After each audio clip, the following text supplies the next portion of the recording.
Oke, ini rekaman untuk pertemuan keempat yang minggu lalu ada Hari Raya Nyepi.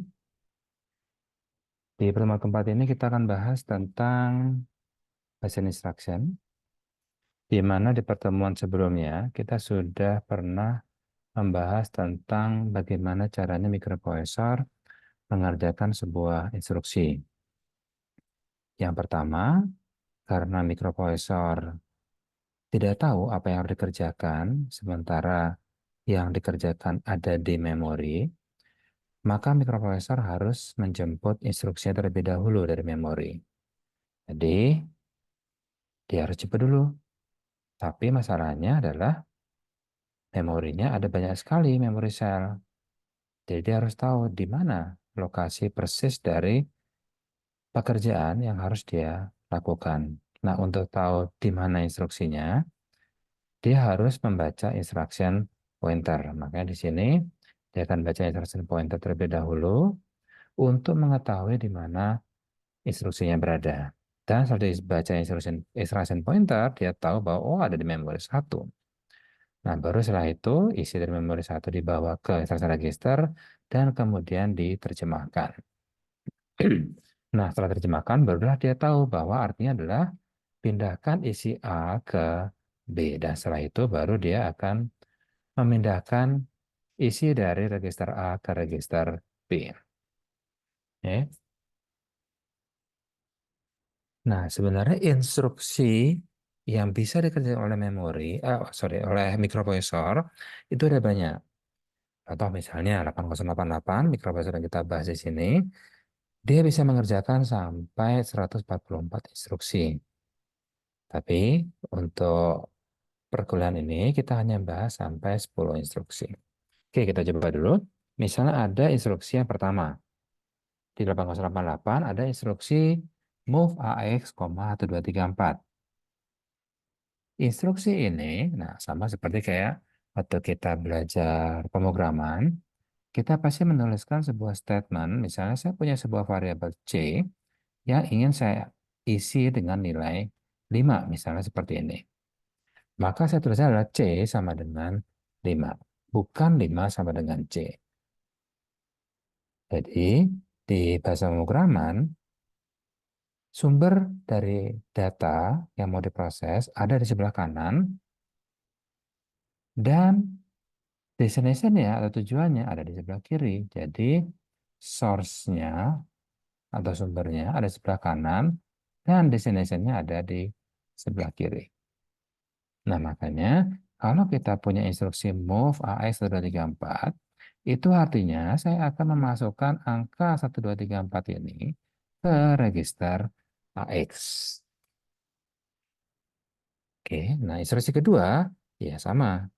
Hanya saja di sini 1234 akan saya isi ke register BX. Oke, di sini ada register AX, ada register BX. Nah, sebenarnya ada beberapa lagi sih register data itu. Nah, di 888 dia punya 4 buah register data. Ada AX, ada BX, ada CX, dan ada DX. Yang lebarnya itu adalah 16 bit. Meskipun nanti 16 bit ini seringkali dianggap terlalu besar karena pada zaman itu perhitungan-perhitungan itu lebih banyak untuk angka yang kecil. Contoh misalnya, kita punya sebuah iterasi for i sama dengan 0, i kurang dari 5, kemudian i plus plus. Nah, ini berarti i-nya hanya berubah dari 0, kemudian 1, 2, 3, dan 4. Itu cuma ada 5 angka. 5 angka kalau disimpan di 16 bit terlalu besar. Nah, makanya di 888 itu juga bisa kita akses dengan menggunakan format 8 bit. Jadi ini 8 bit, ini juga 8 bit. Dan ini disebut sebagai bagian high-nya, ini bagian low-nya. Makanya di sini kita sebut sebagai A, H, AL, BH, BL, CH, CL, DH, dan DL. Oke, jadi kalau AX, BX, CX, DX itu 16 bit, Nah, kalau AH, AL, BH, BL, CH, CL, DH, dan DL itu berarti 8 bit. Masing-masing 8 bit ya. Nah, kenapa ya nama register itu kok bisa urutan A, B, C, D gitu? Nah, sebenarnya kebetulan aja. A itu sebenarnya pendekan dari akumulator. Jadi dulu desain dari mikroprosesor, kita harus punya sebuah register yang otomatis akan menyimpan hasil dari perhitungan ALU. Jadi kalau ALU-nya ngitung 3 tambah 3, nah hasilnya otomatis langsung tersimpan di akumulator. Jadi akumulator itu register yang dari desain awalnya memang harus ada. Nah, sekarang disebut sebagai AX. Meskipun memang hasil dari ALU itu tidak mesti ke AX, tapi bisa juga ke BX, CX, dan lainnya. Bebas kalau sekarang. Tapi kalau dulu zaman awal-awal mikroprosesor desain, kita punya yang namanya akumulator untuk menyimpan hasil dari ALU. Oke, nah kemudian B. B singkatan dari base. Contoh misalnya seperti ini penggunaannya. Kita misalnya punya sebuah memori. Ada banyak sekali memorinya. Ada alamat 0100, 0101, 00FF, 00FE, dan seterusnya. Nah, kalau kita misalnya mengambil data yang di sini, berarti kita akan mengambil dengan menggunakan alamat 0101 kan? Kalau misalnya mengambil data yang di sini, oh berarti alamatnya 0100. Nah, kalau kita tiap kali mau mengakses data di memori, kita harus sertakan alamat lengkapnya, tentunya tidak efisien. Nah, makanya ada sebuah skema lainnya, yaitu dengan menggunakan reference atau base. Contoh misalnya, base saya isi di sini. Jadi base itu menunjuk ke 0100. Maka kalau misalnya saya ingin mengambil data di 0101, saya nggak perlu lagi bilang, tolong ambil data di 0101. Tapi saya akan menyuruh ambil data di base plus 1. Dan cuma plus 1 ini saja yang saya infokan. Karena otomatis dia langsung plus 1. Oh, plus 1 berarti dibandingkan dengan base-nya. Kalau misalnya saya ingin mengambil data yang ada di sini. Oh, berarti inilah base minus 2. Contohnya seperti itu. Makanya di sini ada register BXB, pendekan dari base, sebagai alamat reference atau pointing dari apa memori. Oke. Nah, kemudian C. C kependekan dari counter. Jadi, kalau kita ada iterasi atau yang lainnya, tentu kita butuh counter nih. Misalnya tadi ya, for I sama dengan 0, I kurang dari 5, nah berarti ada counter di sana. I-nya 0 dulu, kerjakan. Lanjut I sekarang 1, kerjakan. Lanjut I sama dengan 2, kerjakan. Dan seterusnya. Jadi kita perlu counter di sini. Nah, baru kemudian kita butuh yang general purpose register untuk data. Maka di sini ada A akumulator, B base, C counter, dan D data. Jadi bukan kebetulan namanya A, B, C, D. Tapi memang ada historinya. Oke, balik lagi. Jadi tadi kita punya ada 4 buah register 16 bit di 8088, ada AX, BX, CX, dan DX. Tapi bisa juga kita split jadi 8 bit 8 bit AH, AL, BH, BL, dan seterusnya. Oke, balik lagi ke instruksinya. Tadi kita sudah bahas ada move AS234 yang ini. Yang artinya angka ke-234 akan saya isi ke AX. Makanya pada saat saya coba jalankan trace, maka AX yang dari 0000 akan berubah menjadi 1234 sesuai dengan perintah yang pertama, yaitu 1234 akan diisi ke AX. Nah, saya trace lagi, saya eksekusi lagi instruksi berikutnya, yaitu move B1234. Nah, instruksi ini akan mengisi BX dengan 1, 2, 3, 4. Makanya BX dari 0 sekarang berubah menjadi 1, 2, 3, 4. Oke, nah kemudian trace. Trace berikutnya adalah instruksi ketiga, yaitu mengurangkan AX dengan BX. Jadi AX akan diisi dengan angka baru, yaitu AX kurang BX. AX-nya berapa? 1, 2, 3, 4. BX berapa? 1, 2, 3, 4. Nah, kalau dikurangi, ya hasilnya adalah 0. Nah, sub atau subtrak, dia adalah instruksi yang menggunakan ALU. Ingat kan ALU ya, Arithmetic Logic Unit, dia adalah kalkulatornya dari microprocessor. Nah, kalau suatu instruksi menggunakan ALU dan hasilnya adalah 0, maka di sini di register status, dia akan menyesuaikan, yaitu dari NZ menjadi ZR, yang menunjukkan bahwa instruksi yang terakhir menghasilkan 0 atau ZR. Atau zero flag-nya itu sekarang aktif. Oke, nah instruksi yang keempat, JZ0100. Instruksi ini dia akan lompat, jadi JZ itu adalah singkatan dari jump if zero, lompat kalau 0. Nolnya apa? Nolnya adalah kalau ZR-nya aktif. Nah, sekarang jump if ZR. Lompat kalau ZR. Oke, sekarang pada saat saya trace, apakah ZR? Oh iya, ini ZR. Maka dia akan lompat. Lompatnya kemana? Nah, lompatnya adalah ke 0100. Maka pada saat ini dieksekusi, extraction pointer yang menjadi register yang akan menunjuk ke instruksi berikutnya berubah jadi 0100.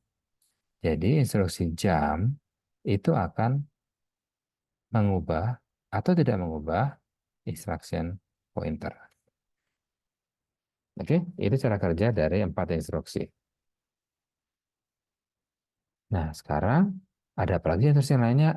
Ada 10 tadi kita membahas, tapi kalau kita kelompokkan, sebenarnya ada 3 jenis instruksi yang harus ada di setiap mikroprosesor. Yang pertama adalah data transfer, contohnya move, push, dan pop. Instruksi kedua adalah tipe yang menggunakan perhitungan. Maka di sini ada arithmetic and logic instruction. Contoh misalnya adalah jumlah, kurang, and, or, dan shift left. Nah, yang ketiga adalah control transfer. Nah, control transfer adalah instruksi-instruksi yang akan mengubah atau yang bisa mengubah instruction pointer. Contohnya adalah JMP, JZ, dan juga nanti ada JNZ. Nah, di luar dari 3 jenis instruksi ini ada lainnya. Misalnya, floating point instruction. Nah, ini berarti tergantung dari orang yang mendesain mikroprosesornya. Misalnya, nanti mikroprosesor saya ini akan lebih banyak untuk enkripsi dan dekripsi. Oh, berarti instruksinya akan saya tambahkan untuk melakukan pemrosesan kriptografi. Oh, mikroprosesor saya ingin saya desain untuk membantu para gamer. Nah, kalau para gamernya 3D, maka saya akan tambahkan instruksi-instruksi untuk mempercepat manipulasi gambar 3 dimensi. Contohnya seperti ini. Oke, cuma kalau kita akan fokus ke instruksi-instruksi yang ada di sini. Oke, sekarang kita akan coba menggunakan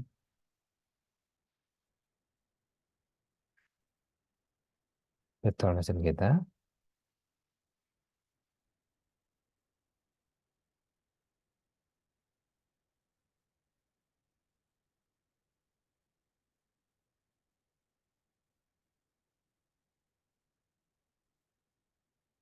Oke, itu dia. Oke,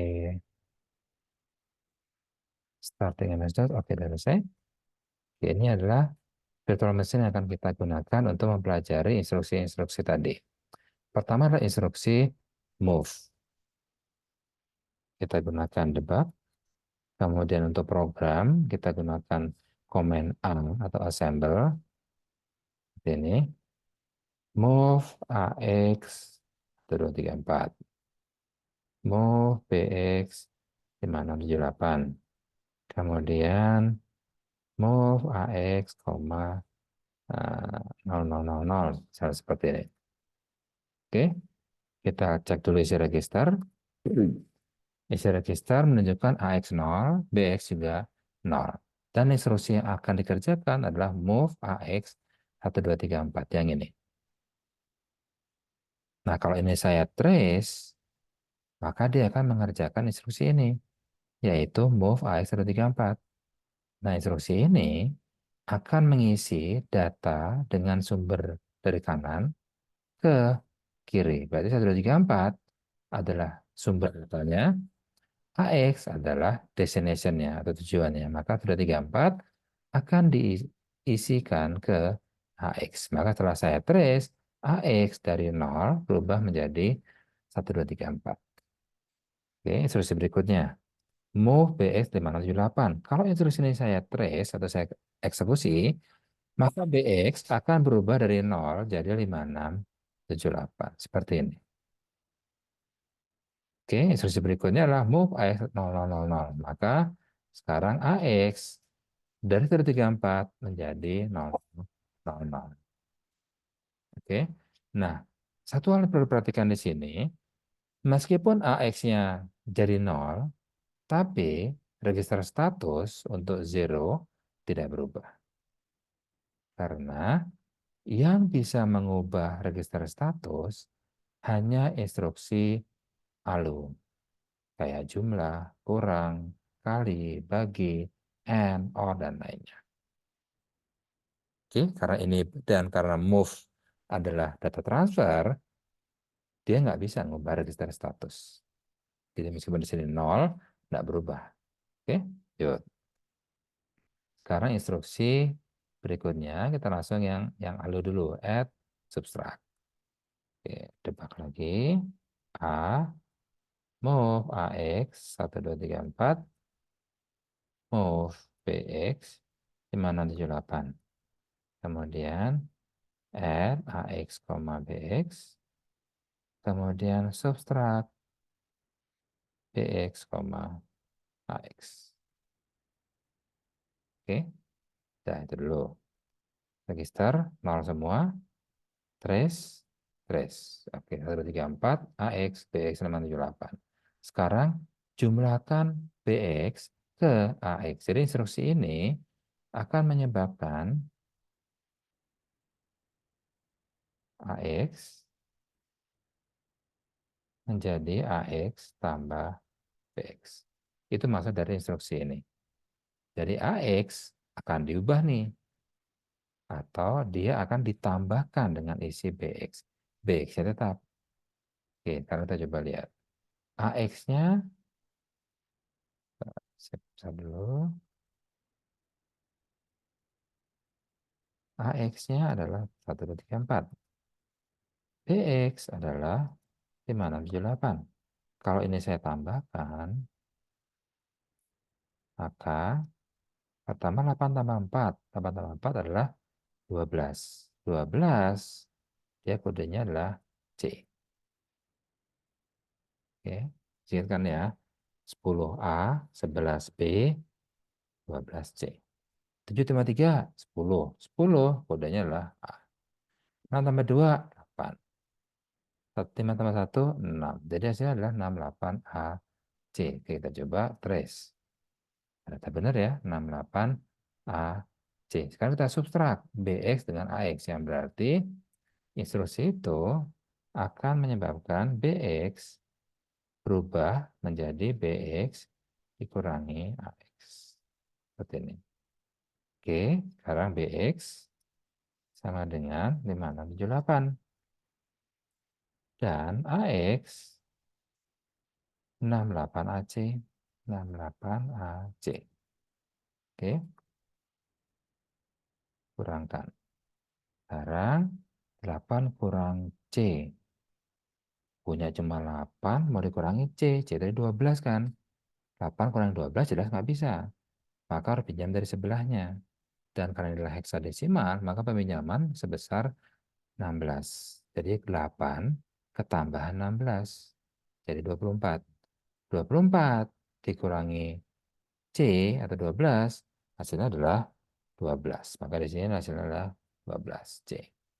Oke, sekarang 7 tadi sudah dipinjamkan sama 8, dia tinggal 6 sekarang. 6 dikurangi A 10. 6 kurangi 10 nggak bisa juga. Ketambah, pinjam dulu dari sebelahnya, dari 6. Jadi 6 ketambah 16, 22. 22 dikurangi A atau 10, 12 juga. Jadi hasilnya adalah C. Oke, sekarang 5 dikurangi 8. Nggak bisa juga. Pinjam dari sebelahnya. Ketambahan 16. 16 tambah 5, 21. 21 kurangi 8. Hasilnya adalah 13. 13 adalah D. Oke, sekarang 5 tadi dipinjam jadi 4. 4 mau dipinjam 6. Nggak bisa juga. Pinjam dari sebelahnya.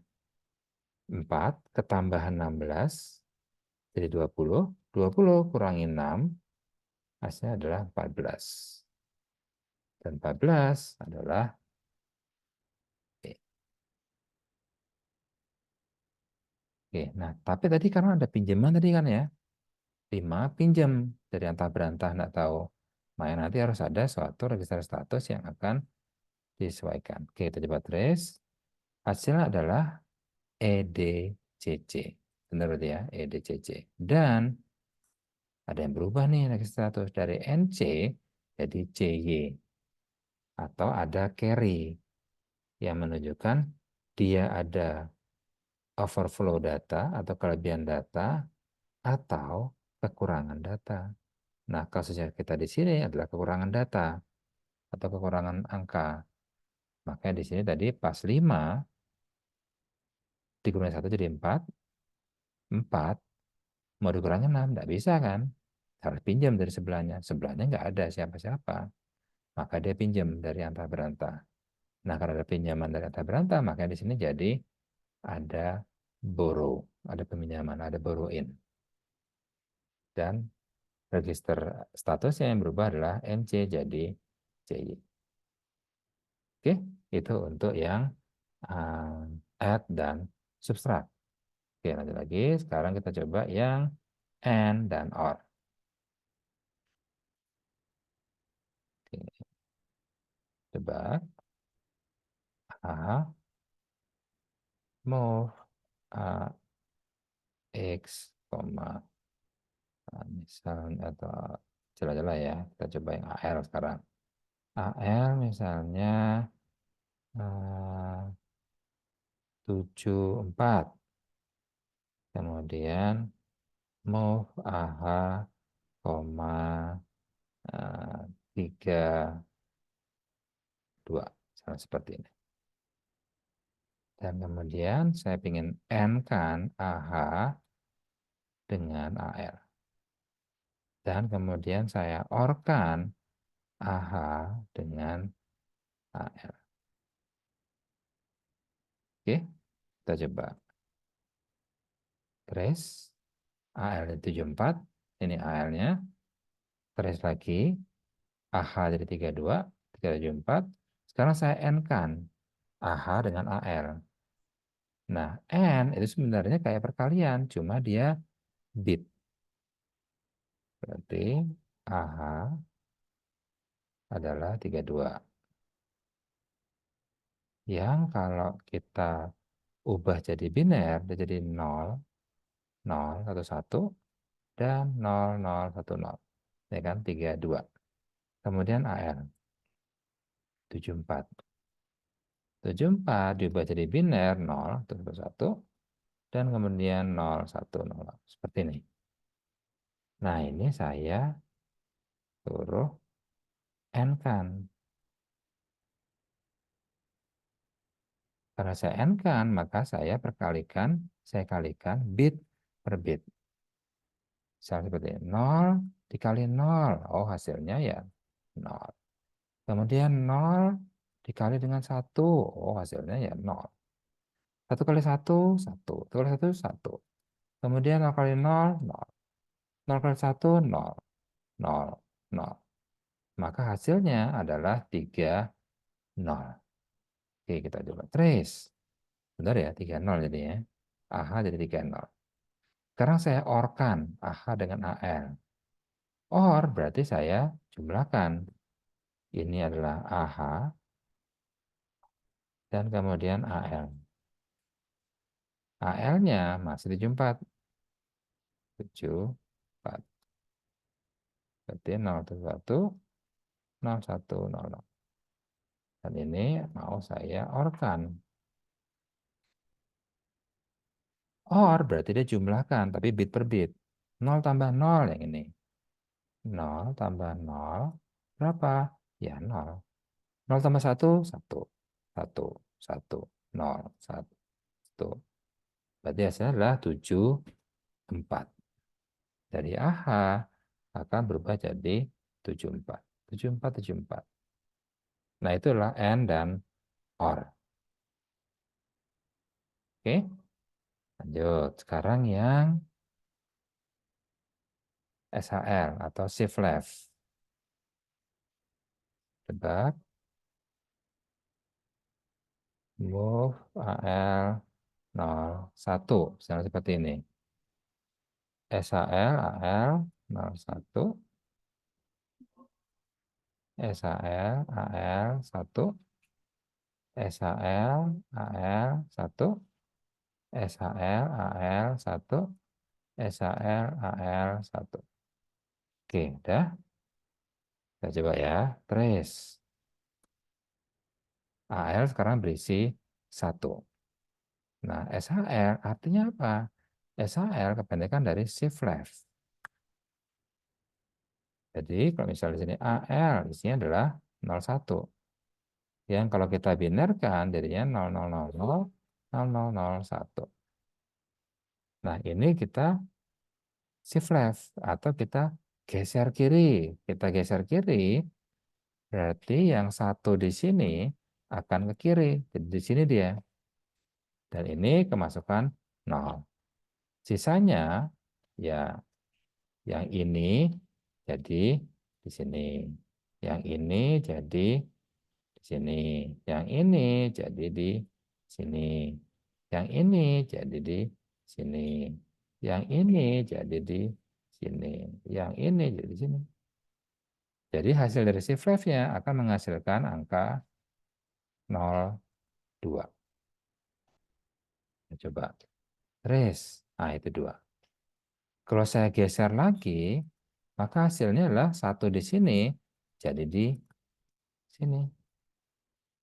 00000100. Dia jadi 4. Kemudian jadi 8. Kemudian jadi 10. Kok 10? Ya karena tadi dari di sini dia. Terus lagi jadi 20 dan seterusnya. Jadi 40, 80 seperti itu. Oke, itu maksudnya dengan shift left, geser ke kiri. Kalau ada geser kiri, pasti ada geser kanan juga kan ya. Makanya ada shift right atau SHR nanti. Itu yang kita bahas. Yang penting teman-teman paham shift left artinya apa. Oke, nah sekarang instruksi jam. Nah, instruksi jam itu biasa dipakai untuk iterasi. Contoh misalnya saya punya sebuah program for I sama dengan 5. I masih lebih besar daripada 0. I minus minus. Contohnya seperti ini. Jadi dari 5, I-nya 5, kemudian jadi 4, 3, 2, 1, selesai. Oke, kita coba terjemahkan program ini ke bahasa mesin. Debug, assemble, move, misalnya AL, 0,5 misalnya. Oke. Kemudian eh, kita coba move bx, koma 01 misalnya. Kemudian shift left bx 1. Dan kemudian saya coba kurangkan subtrak AL dengan 1. Jadi ini yang ngurangin sekarang. Jadi yang dua instruksi kedua dan ketiga itu kayak yang dikerjakan di sini. Jadi kayak misalnya program saya itu berarti seperti ini. B sama dengan 1. Kemudian shift left B. Contohnya seperti ini. Dan ini akan diulangi terus. I-nya sekarang 4, I-nya sekarang 3, I-nya sekarang 2, I-nya sekarang 1. Stop. Nah, untuk mengurangkan I dengan 1, makanya saya pakai subtrak L dengan 01. Nah, kemudian saya harus ngecek I-nya sudah 0 belum. Nah, subtrak L,01, kalau AL-nya nanti akhirnya 0, maka NZ akan menjadi ZR kan pada saat dia mencapai 0. Nah, sekarang berarti saya gunakan ini sebagai petunjuk saya tetap harus ngerjain dua instruksi ini atau udahan. Sekarang berarti C, N, Z lompat kalau belum 0. Ke kemana? Ya ke sini. Ini harus muruskan lagi kan. Berarti ke 01, 02 ini. Ke alamat ini. Oke, kita coba ya.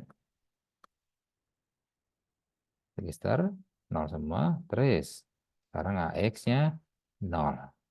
Oke, trace. BX-nya 1. Kemudian trace lagi. Shift left. BX-nya. BX kan dari 2. Sekarang kurangkan AL dengan 01. Trace. Dia jadi 4. Belum 0. Maka pada saat lompat ya, kalau masih NZ, nah kebetulan masih NZ, maka dia akan lompat ke 0102. Maka dia lompat lagi ke atas, yaitu ke instruksi kedua tadi. Trace lagi, trace lagi, kurangi lagi, masih 3. Jadi belum, masih NZ maksudnya. Jadi dia akan lompat lagi, kurangi lagi, belum, apa, maksudnya masih NZ. Trace, trace, trace, trace, masih NZ. Sekarang trace, trace, trace. Nah, sekarang baru pada saat saya trace, dia jadi 0. Dan jadi ZR. Nah, karena sudah jadi 0 atau sudah jadi ZR, dia nggak lompat lagi sekarang. Dia akan lanjut ke instruksi di bawahnya. Jadi itu proses pengerjaan iterasi oleh bahasa mesin. Dia akan muter, muter, muter, muter, muter sampai I-nya, dalam hal ini adalah L, mencapai 0. Oke, itu penggunaan dari jam. Nah, JZ, JNZ itu adalah lompat kalau, nah ada kalaunya, berarti ada syaratnya nih. Kalau JZ lompat kalau dia Z, ada zero ya. Tapi kalau JNZ lompat kalau justru kalau NZ. Jadi JZ dia nyari ini, baru lompat. Tapi kalau JNZ dia nyari ini, lompat dia. Oke, itu 8 instruksi yang pertama yang kita bahas. Nah, kalau JMP itu dia pasti lompat. Itu beda sama yang JZ, JNZ. Kalau JZ, JNZ dia lompat kalau. Jadi ada if-nya. Makanya disebut sebagai conditional jump. Lompat kalau apa? Lompat kalau apa? Nah, kalau JMP, dia nggak ada syarat. Pasti lompat dia. Oke? Nah, sekarang kita lanjut lagi. Nah, instruksi mesin, kalau kita bandingkan mikroprosesor berdasarkan instruksi mesinnya, ada mikroprosesor yang panjang instruksinya itu berbeda-beda. Tapi ada juga yang panjangnya tetap. Entar, apa maksudnya panjang di sini? Nah, kita coba lihat lagi. Ini, coba ya. Oke, tebak. Move AX 1234. Kemudian move AL 7. Jangan. Jadi misalnya BL 8 misalnya. Kemudian add AL, AL misalnya seperti ini. Kemudian move AX, BX seperti ini. Oke, kita coba lihat pakai U atau ensemble. Nah ini. Instruksi move AX 1234 pada saat dia disimpan di memori, ingat, memori kan cuma bisa nyimpan 1 dan 0 kan, dari kode biner. Dia nggak bisa nyimpan huruf M, nggak bisa nyimpan huruf O, huruf V, nggak bisa. Dia hanya bisa nyimpan biner 1 dan 0. Makanya move AX334 ini pada saat dia disimpan di memori, ini kodenya B83412. Nah, makanya waktu di slide kedua tadi, pada saat mikroprosesor ngerjain instruksi, dia ada instruction decode atau menerjemahkan instruksi. Yang artinya, dia ingin tahu B83412 ini artinya apa. Setelah diterjemahkan, baru dia paham, oh artinya adalah move AX134. Nah, itulah fase yang dilakukan di instruction decode, yaitu menerjemahkan kode biner ini menjadi sesuatu yang bisa dia pahami. Nah, kalau kita bandingkan, move 134, dia ada 1, 2, 3 byte. Karena ini 1 byte kan, 1 byte kan 8 bit. 8 bit, dia ada 2 buah, 2 kali 4 bit, atau 2 simbol heksa. B, itu 4 bit. 8, 4 bit. Maka ini 8 bit, atau 1 byte, 1 byte, 1 byte. Jadi move 134, 3 byte. Move BL,88. Oh, di sini kok beda? 2 byte dia. Decrease AX. Cuma 2 byte malah di sini. Jadi ada panjangnya beda-beda. Ada yang 3 byte, ada yang 2 byte, ada yang 1 byte. Bahkan di sini ada yang 1, 2, 3, 4 byte. Panjang benar. Nah, itu disebut sebagai mikroprosesor dengan variabel length instruction. Jadi panjang instruksinya beda-beda. Ada yang 1 byte, ada yang 2 byte, ada juga yang sampai 4 byte.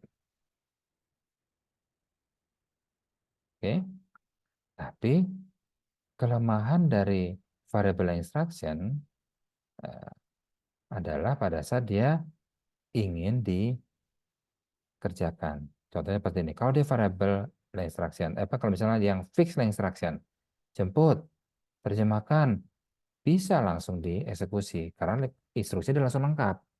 Jadi sekali jemput, terjemahkan, sudah lengkap instruksinya. Tapi kalau yang variable instruction, tidak bisa. Pertama jemputnya B8 dulu. Terjemahkan, eh baru 1 byte. Ternyata saya butuh 3 byte.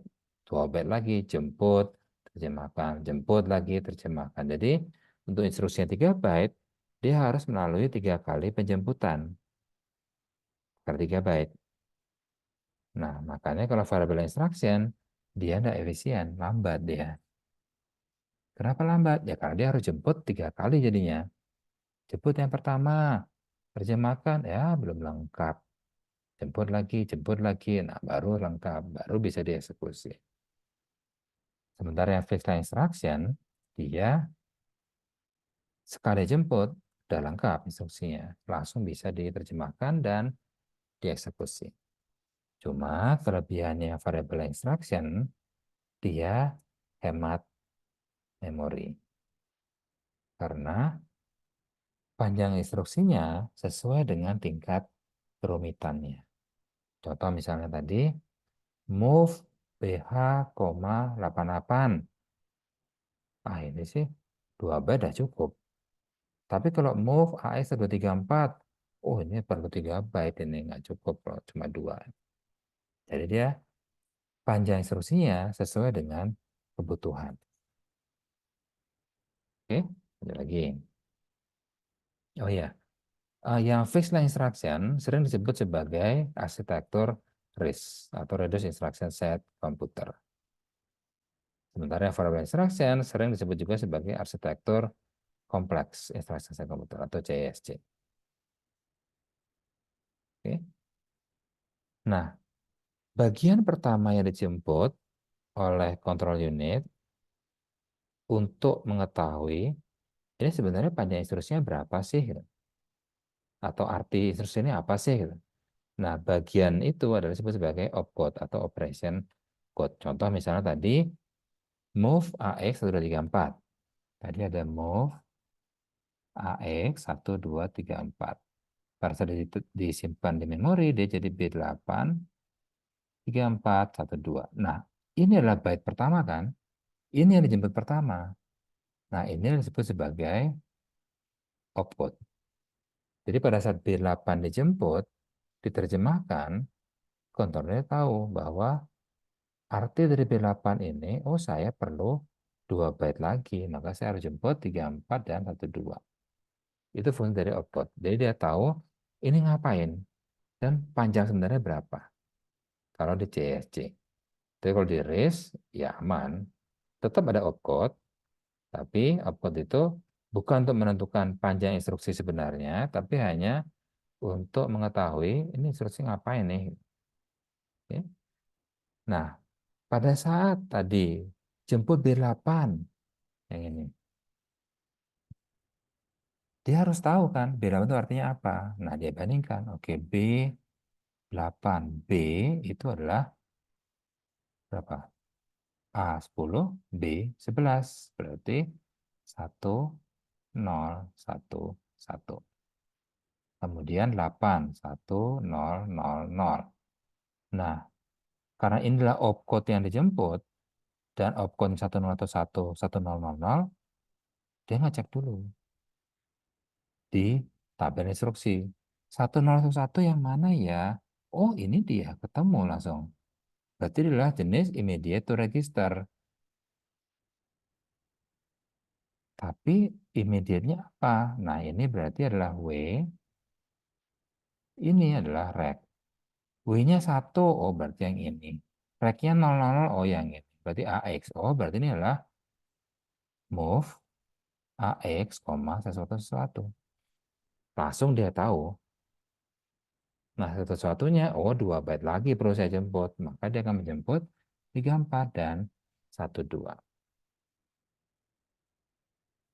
Oke, baik. Ini kita skip. Oke, ini bagian terakhir untuk topik kita hari ini, yaitu bagaimana caranya mempercepat kerja dari mikroprosesor. Nah, pada saat kita membahas percepatan mikroprosesor atau cara mempercepat suatu program dijalankan, itu bisa dari berbagai level. Level yang mau kita bahas di sini adalah instruction level parallelism. Jadi ada instruction level parallelism. Caranya adalah gimana caranya biar instruksi ini bisa lebih cepat, lebih cepat, lebih cepat dikerjakannya. Nah, caranya adalah, konsepnya adalah resource efficiency atau semua harus bekerja. Contohnya seperti ini. Tanpa pipeline, Di pipeline ini adalah instruction level parallelism tadi. Instruksi pertama, add AX, BX. Jemput, terjemahkan, belum lengkap. Jemput lagi, terjemahkan, akhirnya bisa dieksekusi. Setelah selesai, di clock kelima, baru bisa jemput instruksi kedua. Jemput, terjemahkan, ya belum lengkap. Jemput, terjemahkan, eksekusi. Berarti saya butuh total 10 clock untuk mengerjakan dua instruksi. Tapi kalau kita perhatikan di sini, pada saat clock kedua, decoder yang kerja. Bus nganggur. Lah daripada nganggur, kenapa nggak kita suruh kerja aja? Makanya kalau menggunakan pipeline di clock kedua, noh sana tolong jemput tuh instruksi kedua. Jadi pada clock kedua, decodernya sibuk, bus pun juga sibuk. Kalau ketiga, jemput lagi, nah decodernya juga sibuk. Dan seterusnya. Dan akhirnya hanya dengan 6 clock, saya bisa menyelesaikan dua instruksi. Kalau tadi kan 10 kan, berarti cuma tinggal 6. Dan kalau kita hitung CPI-nya atau cycle per instruction atau clock per instruction, clock-nya ada 6. Instruksi ada 2, 6 bagi 2, 3. Kalau kita tambahkan, jadinya 7 dibagi 3, 2,3. Tambahkan lagi, jadi 8 bagi 4, jadi 2.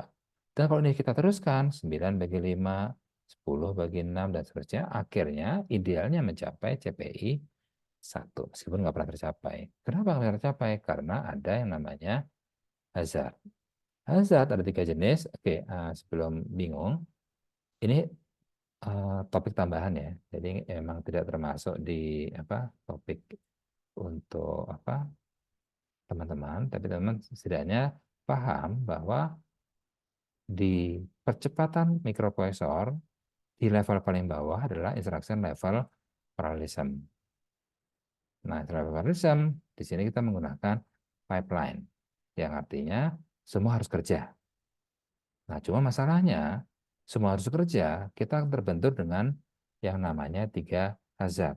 Pertama adalah structural hazard. Di structural hazard, contohnya seperti ini. Di clock ketiga, saya mau mengerjakan instruksi ini, push. Push artinya adalah saya ingin menyimpan data ke memori. Berarti pada clock ketiga, push AX menggunakan bus. Instruksi ketiga mau minta dijemput, ya nggak bisa, busnya sibuk kok.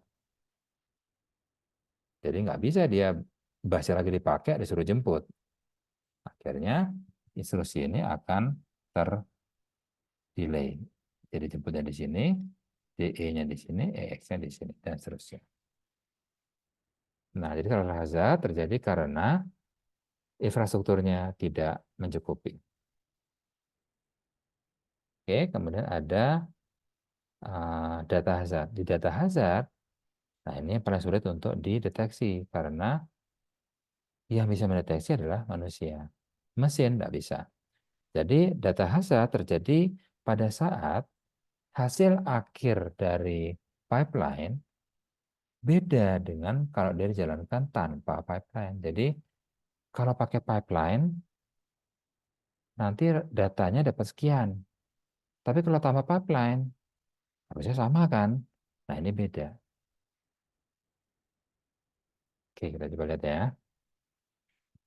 Instruksi pertama 0 dibawa ke AX. Instruksi kedua FL dibawa ke AX. Nah, push AX itu akan menyimpan AX ke memori. Nah, kalau 3 instruksi ini dikerjakan tanpa pipeline, maka yang di push ke memori ini kan urutannya adalah 0 simpan ke AX, FFF simpan ke AX, kemudian simpan AX-nya. Berarti yang disimpan di instruksi ketiga adalah yang ini kan, kalau tanpa pipeline. Tapi kalau pakai pipeline, lah AX-nya berisi FFF hanya pada clock ke-6. Sementara push AX dikerjakan di clock ke-5, sehingga yang di push masih 0000. Beda antara tanpa pipeline dibandingkan dengan pipeline.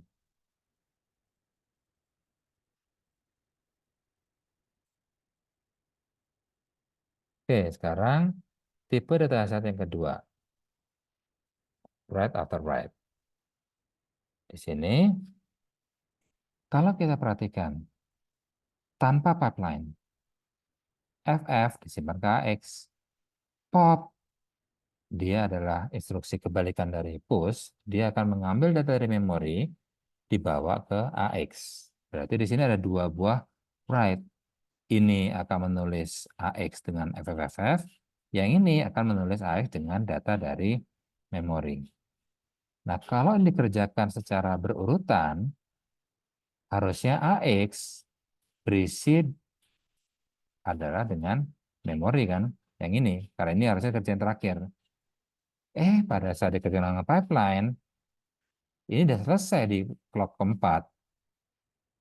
Akhirnya AX-nya yang di clock keempat berasal dari memori, ya jadi ketumpuk dengan FFFF. Seperti ini. Jadi beda antara tanpa pipeline dengan pipeline. Oke. Ya, yang ketiga. Instruksi pertama, AX diisi FFFF. Instruksi kedua, AX diisi ke BX. Berarti harusnya BX harus berisi dengan FF kan, kalau dikerjakan secara sekuensial atau berurutan tanpa pipeline. Nah, instruksi ketiga mengisi AX dengan memori. Nah, kalau ini dikerjakan tanpa pipeline, maka harusnya AX berisi dengan data dari memori. Ternyata pada saat dikerjakan dengan pipeline, ini yang dikerjakan terakhir. Akhirnya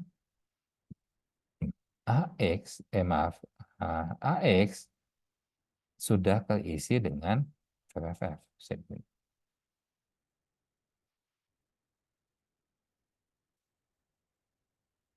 Jadi intinya adalah BX yang tadi harusnya berisi FFFF, AX berisi memori, sekarang BX bukan lagi FFFF, tapi berisi dengan memori. Karena di sini dia numpuk. Dan itu yang dipakai untuk disimpan ke BX. Oke, nah sekarang hazard yang ketiga, yaitu kontrol hazardnya yang terakhir. Nah, kontrol hazard itu sebenarnya ya rugi waktu aja. Kita coba lihat ya. Kontrol hazard sama kayak kontrol transfer, dia ada iterasi. Contoh seperti ini. Kerjakan, kerjakan, kerjakan. Nah, pada clock kelima, saya sudah jemput nih instruksi jamnya. Dan pada clock ke-6, saya juga sudah jemput instruksi pop. Terjemahkan, jemput, terjemahkan. Nah, dia baru bisa memutuskan lompat atau tidak lompat, yaitu pada saat clock ke-8. Karena baru clock ke-8, dia bisa tahu apakah NZ atau ZR, zero flag-nya. Nah, pada saat dia eksekusi, nah ada kemungkinan dia lompat kan. Nah, kalau lompat, berarti lompatnya lagi ke sini. Berarti instruksi berikutnya bukan yang ini. Padahal instruksi pop AX sudah terlanjur dijemput, terjemahkan, dan dieksekusi. Ya, rugi. Karena ternyata instruksi berikutnya adalah yang ini. Karena dia lompat. Sini. 0103. Ya, jadi rugi waktu aja, rugi jemput. Dah terlanjur dijemput, diterjemahkan, dieksekusi. Nggak kepake jadinya. Nah, itu kontrol hazard. Oke. Nah, satu topik lagi, yaitu tentang tadi ada push dan pop ya. Nah, kenapa ada push dan pop? Oke, kita coba lagi ke bahasan sebelumnya. Yang Ini. Jadi pada saat kita nyoba move AX 234 3 byte. Move BH, 88 2 byte. Kalau dia 2 byte, 3 byte, jemputnya nggak bisa sekali. Kalau 2 byte, jemputnya 2 kali. 3 byte, jemputnya 3 kali. Bisa nggak sih kita bikin instruksi data transfer, tapi 1 byte aja? Nah, disinilah kita muncul konsep tumpukan atau stack. Oke, kita coba di tempat yang kosong nggak? Oke, ini kayak lumayan kosong, kita pakai sini aja ya. Nah, tumpukan. Jadi seperti ini. Nah, ini namanya tumpukan atau stack. Nah, pada saat saya ingin menyimpan suatu data ke memori, tapi saya pinginnya instruksinya cuma 1 byte. Nah, maka di sini kita pakai push dan pop. Nah, karena dia tumpukan, berarti harus ada suatu pointer untuk menunjukkan ini loh tumpukan terakhir. Misal di sini. Nah, ini disebut sebagai stack pointer. Misalnya di sini stack pointer berisi FFEE. Berarti ini alamat FFED, FFEC, FFEB. Oke, sekarang instruksinya adalah push AX. Dan AX pada saat itu berisi 1, 2, 3, 4. Maka 3, 4 di sini diisi, 1, 2 di sini. Dan stack pointernya turun untuk menunjukkan bahwa ini loh tumpukan teratas. Kemudian kalau ada push lagi, ya diisinya di bawah lagi sini. Sini dan sini. Nah kalau ada pop, maka dia ngambil tumpukan yang paling bawah ini. Misalnya kondisi sekarang ya, stack pointer berisi FFEC, berarti stack pointer nunjuk ke sini. Kemudian pop BX, maka 1, 2, 3, 4 ini dibawa ke BX. Dan stack pointer naik lagi ke atas. Naiknya 2 byte atau 2 sel memori. Oke, jadi push dan pop tujuannya adalah kita ingin bikin instruksi data transfer tapi 1 byte saja. Cuma kendalanya adalah dia mekanismenya tumpukan. Jadi kalau misalnya saya sudah numpuk banyak, jadi sini saya sudah numpuk banyak nih, dan stack pointernya di sini, ya saya nggak bisa ngambil yang ini. Kalau mau ngambil, ya dari sini ambil dulu. Setelah itu ngambil ini. Jadi ada pop, pop, baru bisa ngambil pop yang ini. Jadi harus 3 kali pop, baru bisa dapat data yang di sini. Jadi modelnya adalah last in, first out. Yang terakhir masuk, itu yang jadi pertama keluar. Jadi yang di push terakhir, itulah yang akan keluar di pop. Oke, itu push dan pop. Baik, itu aja untuk topik keempat. Terima kasih, dan kalau ada pertanyaan nanti kita diskusikan di kelas.